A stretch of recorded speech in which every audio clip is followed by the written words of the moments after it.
బాలయ్య బాబు గారి గురించి మాట్లాడుతున్నారు. అసలు బాలయ్య బాబు గారి గురించి మాట్లాడే అసలు ఏమన్నా ఆయనకి మీకు సంబంధం ఉందండి? వెనకటికి సామెత చెబుతారు, సింహం చూసి పిల్లి వాతలు పెట్టుకున్నాను. అలా ఉంటుంది మీరు మాట్లాడితే బాలయ్య బాబు గురించి. బాలయ్య బాబు లెజెండ్. లెజెండ్ అనే పదానికి సరిపడ మనిషి ఆయన. మీరు ఆయన పట్టుకొని ఏదేదో మాట్లాడతారు. అసెంబ్లీ అంటే దేవాలయం అని మీరే అంటున్నారు. మరి దేవాలయానికి తాగి ఎలా వస్తారండి? ఆయన నిలువెత్తు సంస్కారానికి ప్రతిరూపం. ఆయన మాట్లాడితే తాగొచ్చాడు అన్నారు. నాకు ఇప్పుడు తెలియక అడుగుతాను, ఆయన తాగొచ్చాడు అన్నారు. ఒకవేళ మీరు కనుక వెళ్ళామన్నా ఆయనకి మందు కల్పించారా బాలయ్య బాబు తాగండి అని? మీరేమన్నా మందు కలిపి పోషించారా ఏంటండి తాగమని? బాలయ్య బాబుకి తాగొచ్చాడు అన్నారు. ఒకటి, మీరు తాగించన్నా ఉండాలి బాలయ్య బాబుకి, లేదంటే మీరు తీసుకెళ్లి బాలయ్య గారు తాగండి అని మీరు అక్కడ ఆయన దగ్గర తాగే వరకు ఉండాలి. అంతే కదా.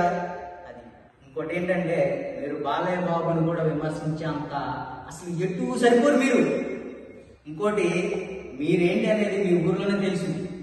కొండపల్లి ప్రజలే మిమ్మల్ని యాక్సెప్ట్ చేయలా, మీ ఇబ్రాహీంపట్నం ప్రజలే.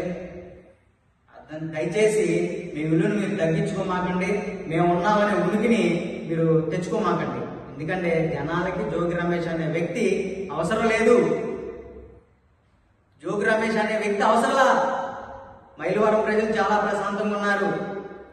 మా శాసనసభ్యులు వారు ఎవరిని భేదాలు లేకుండా ఆయన అంత మంచి పరిపాలన ఇవ్వబట్టే రెండోసారి అంత భారీ మెజారిటీ ఇచ్చి ఆయన్ని ఘనంగా గెలిపించుకున్నారు.